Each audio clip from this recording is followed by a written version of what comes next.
I'm Logan Crawford, and right now on Spotlight, move over Don Corleone. There's a new mob boss in town. His name is Tony Defeo. He is a character in the book, The Mafia Don of the U.S.A. It is a fantastic novel written by Sam Manzano, and we are delighted to have Sam join us here today on Spotlight. Sam, thanks so much for being our guest. Thank you for inviting me. My pleasure, my pleasure. This is quite a story. It reads very, very real. For the folks at home, let's start with the beginning, which is, what's the story all about? I would say it is the rebirth of the American Mafia. Why do I consider it the rebirth? Because since Don Corleone back in 1972, the Mafia has been out of the screen, the big screen, and out of action in a sense, since John Gotti was sent to jail.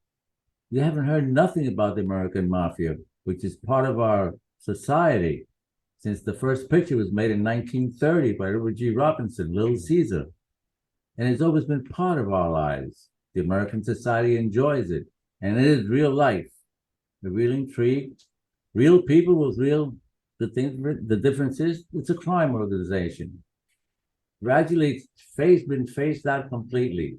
I just sat down one day and decided to go back into life, relive the American Mafia, and how my friend Tony Defeo has to pop up again and retake what was taken away from the Mafia by the Russian organizations, Jamaicans, the Venezuelans, and different crime organizations that moved in after all this federal government hit the Mafia very hard back in the 70s, 80s, and 90s. And I just relived it. I say it's the rebirth of the Mafia for the American society. Absolutely. We need something. You seem to know a lot about the mob. Was it research? Tell me how you learned so much about the Mafia. I was brought up in New York City. That itself is the birthplace of the American Mafia back in 1916, approximately on Mulberry Street, Little Italy, which does not exist no more. The one that I knew, the one that lives now is very different. I understand. I haven't seen it for several years, but I did do research. Correct. The correct. Mulberry Street, as you mentioned, it is still an Italian neighborhood. They have Italian restaurants and stuff, but I don't think it's the epicenter of the mob like it used to be. No, not by a long shot. According to people that have gone down there, it's very sophisticated now, expensive and everything. And that elegance of the Italian traditions, well, St. Gennaro feast, for example, I assume it doesn't exist anymore. Just to see that feast is fantastic. And the same thing has happened to the American Mafia. It has disappeared. It's been replaced by what? Star Wars and different fantasies. But this is really our society. It covers the whole nation. And Tony Defeo is the man that brings back the Mafia, like he says at the end of the book. Let's retake what's ours from all these foreign organizations that have moved in. At one time, we take the Russian Mafia. There was a small organization back in 1970. At that I did check out. But then gradually, as the Mafia, American Mafia, was gradually moved out by the federal government, arresting all these. Since Joe Fallaci, the famous Fallaci papers, the first Mafia to speak and break the silent code. Since then, others have spoken. Consequence, the federal government hit them very hard. And gradually, all these foreign crime organizations moved in to what once everything was American Mafia, all the way, well, from coast to coast. And in my book, I'm reliving that, and the first book, the title is being organized by Tony Defeo. He's brought back because he's not in the city. The old man is sent to jail to hold on, and this organization in the city, in the country itself.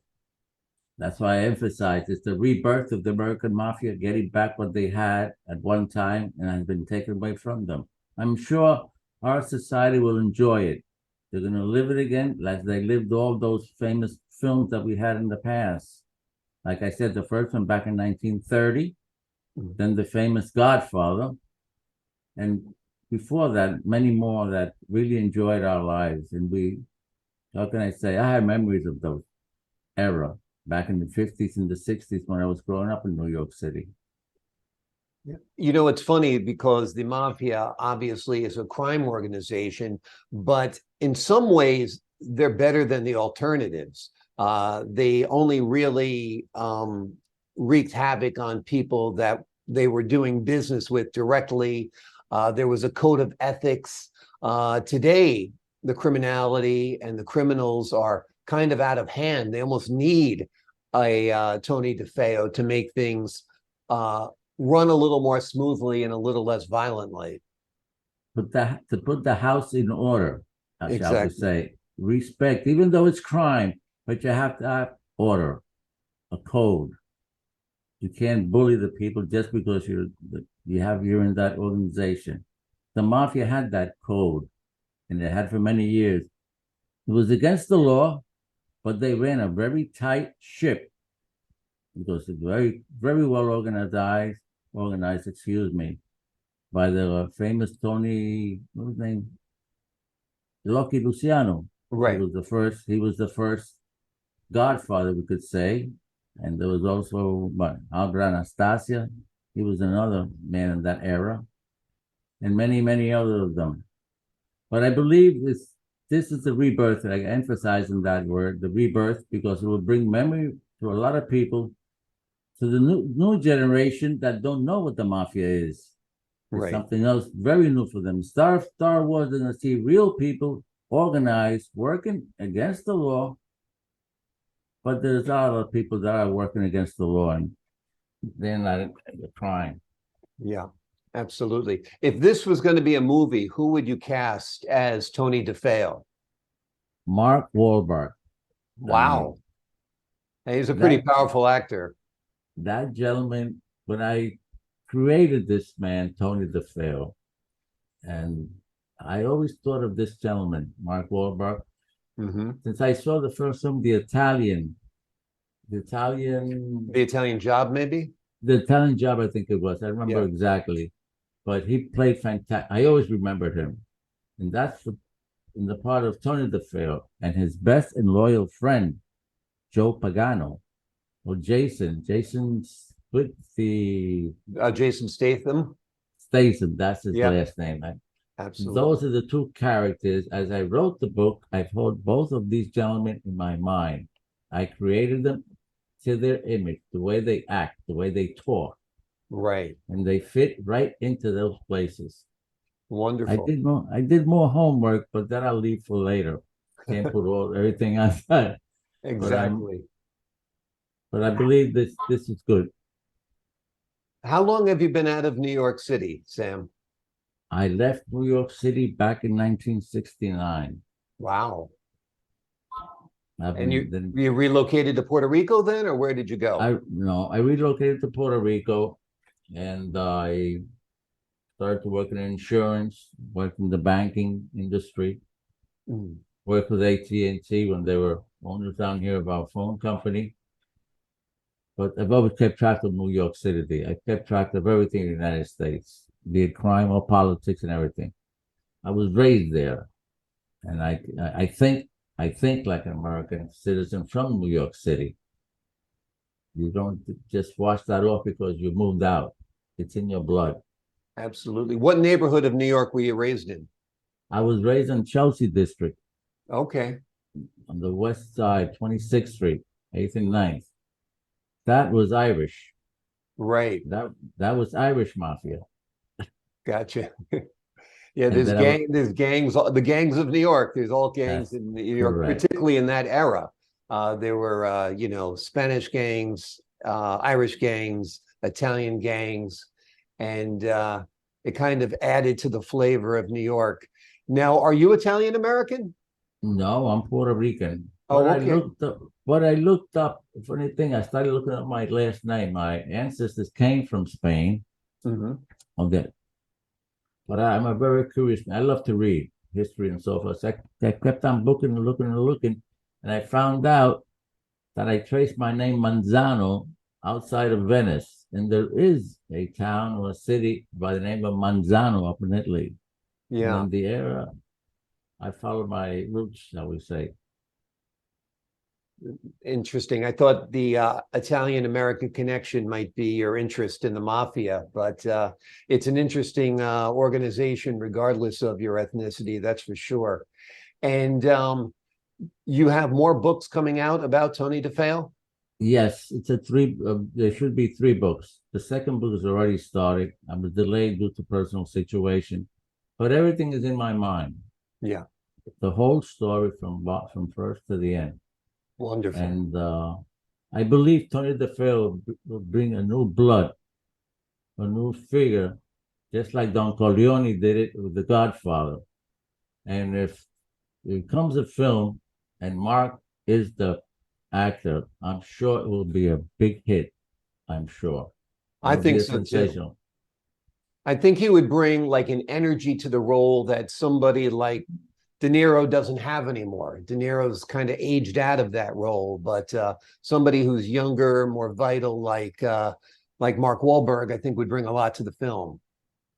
Well, Mark Wahlberg fits, to me, he fits perfect because he can be a funny man in the film. Mm-hmm. He can be very dramatic, but he can also be very firm and cold. Mm. And Tony DeFeo is that firm.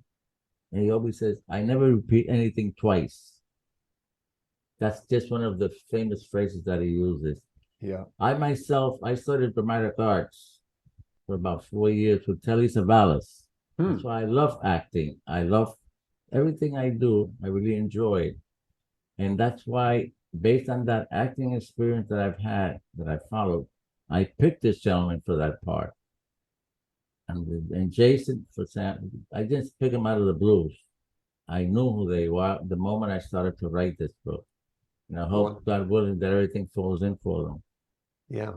Well, I think hopefully we catch their ears here today, because I think they would love to play these roles of Tony and Joe. They're amazing roles. They're very lifelike. They're multidimensional. And I think two powerful men like Jason Statham and Mark Wahlberg would be perfect. What are your favorite mafia movies? Is it Godfather 1, 2, 3, The Irishman, Goodfellas? What do you like? The Goodfellas. The Goodfellas show the strict code there, the silence. The Goodfellas is one of the best films that was made, I believe. Yeah. And then you got the old film. Then got the other era, the 30s and the 40s, where you had these George Raft, Humphrey Bogart. All of these characters are great actors, like fantastic mobster films, and never forget James Cagney from that era. I really enjoyed them. But the Goodfellas, those are the best. They're fantastic. Let's put it that way. Right, right. And Casino's quite good as well, with Robert De Niro as the mob boss, and Pesci as the crazy, hot-headed, ball of temper, right? That's correct. Robert De Niro is fantastic. And like you said, he had his era, was fantastic. He still is fantastic, but like he's no longer that figure for crime figures like in the past. Tell me about a little bit of the studying you did with Telly Savalas. Were you guys at the same acting class or something together? No. Telly Savalas was a dramatic art teacher before he became an actor. He was our teacher as dramatic art. He made a film with David Susskind on TV. I believe it was Channel 4, going back to 1958. And he played the part of the Mafia Don. It was a very short, very one night series, 2 hours or 3 hours, I think it was. And from there, I lost my teacher, and he went to Hollywood. Because I never heard from him then. After that, he just disappeared from as a professor, and he ended up. I tried to contact him when I went back to New York City. That was a funny thing, because as a student, I was very close to him. I enjoyed talking to him. And I tried to reach him back in 1968, and I missed him by one day. I never forget that. When I finally located, it was difficult. The secretary tells me, you missed him by one day because he left yesterday to make the film with Omar Sharif in Hungary, Wow. the famous. But life, I don't regret it though, because if I had met him, reached him, that is, and maybe expressed what I had in my mind and so forth, I never would have got married, had children, and so Right. forth. So I don't regret nothing one bit. Yeah, he became a big star. I mean, Kojak is such a memorable character, certainly a part of pop culture history for sure. He was an actor. He could be a comedian. He could be dramatic. Anything like in Dirty Dozen, he was Yeah, fantastic. The yeah. role he played there as the religious fanatic was incredible. The same thing with with Omar Sharif Hmm. when he made the film for then Genghis Khan. I believe it was Genghis Khan, but he played the right hand man for Omar Sharif also, and he played also with Kirk Douglas and Tony Curtis in Spartacus. Mm, Now he yeah, was a wonderful actor. He was a wonderful he was outstanding with Kojak, yeah, but he had many credits as a great film actor, in my opinion. absolutely, absolutely. I remember him with that Tootsie Pop saying, "Who loves you, baby?" Right? Oh yes, with Kojak always, and Yeah, he had another. He had an expression. he used to say, "Who loves you?" No, he'd say Telly. He had a way of saluting you, saying hello, but as a love gesture, like you're lucky, like he gave you luck.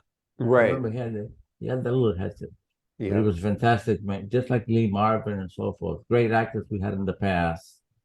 Even though we have a new generation coming up now, exactly, exactly. How long did it take you to write this book? I know it was in your brain first, you have the whole story in your head, but putting it down on paper, what was that process like for you? I started going back to my youth, the things that happened in New York City. Right? I still remember like today when they killed Alberto Anastasia on Parkside Hotel. To me, it was like yesterday. And then I sat down and as I lived on Mulberry Street, also I relived that. And that's going back into the past and that I figured fiction with certain facts of life, real things that happen. The waterfront, everything little like a chess game. I love to play chess. I took every little piece and I put them together gradually. And there is something I learned that as you start to write, it's a bug. It hits you and you get there. It's like a machine. Just continue writing there and the characters pop up on you and your mind is really going full ahead. And then the fiction that I checked out on the Russians and the Albanians and so forth, and that's how I put the chess that game together Hmm. of how to get my all this organization back that belongs to us. It took some time, it took about 2 years to do the first book. And the second book has been delayed due to personal situations. Mhm. Well, I'm sure your fans can't wait for the second book to come. The first book is absolutely terrific. I think if you came back to New York, you'd be surprised. A lot has changed, but a lot is still the same. You know, Mulberry Street, like I said, it's different, but it's the same. I've been going there for, I don't know, 4 or 5 decades now. And that's kind of what's nice about New York City is that it's kind of timeless, you know? I was checking about a restaurant in New York City because I hope to be going to New York City in the near future. And I really miss the big city there. But I know everything that I knew does no longer exist. Right. It's something completely different for me. So I'll be needing a guide to help me go around the city again. I don't No, know. My dad was raised on William Street. So he used to bring me, he knew the city like the back of his hand. So I learned the city pretty well myself. And a lot of the neighborhoods are still the same. And I bet you there's a couple of pubs that are still there from back in the day when you used to hang out there, Sam. well, let's looking forward to it because I intend to return in the future. That's Really looking wonderful. forward. That's wonderful. So it took you about 2 years to write the Mafia Don at the USA? Yes, because I had different situations that occurred, and I stopped and I put it aside, and then I get the present. But how can I say it? I had to go real deep in there to look for a lot of things, small details about the book, Mm. and really enjoying it as a writing and living a lot of episodes. Like I emphasize, some are real, some are fiction. I had to make a combination to be very careful how I was writing it and putting each piece together. Tony Defeo is based in a sense on a human being that did exist, a real crime, and he's God rest his soul already. Yeah. But he also was part of the person that I started to write there. Tony Defeo was a real man, but not with the name. Mm. I think you should send a copy to Martin Scorsese. I think he needs to make one last good mafia film. Well, the idea is very good. I think I'll consider it very well. Yeah. Not a bad idea. I will Yeah. try then. Because I think The Irishman was going to be his last big mafia film, but did you see The Irishman? No, I haven't seen it. Okay. It's good, but it's not, I think, in the same caliber as some of his other films. So I think The Mafia Don of the USA, a story about Tony Defeo and his buddy Joe Pagano, I think that would be his masterpiece. What say you, Sam? I say I'll take it for him to consider it, and I'll be more than available. Awesome, awesome. The name of the Well, book is The Mafia Don of the USA. It is written by Sam Manzano. You can get it online. It's a wonderful book. It'll transport you back to a different era in many ways with a new mob boss who kind of makes Don Corleone seem not so tough. That's right. Tony Defeo is the new guy in the mob, the new mob boss, and his story is just wonderful. Sam Manzano, thank you so much for your time today on Spotlight. thank you very much for your attention on me. My pleasure. And to the folks at home, I'm Logan Crawford, thanking you for your time this time. Until next time on Spotlight.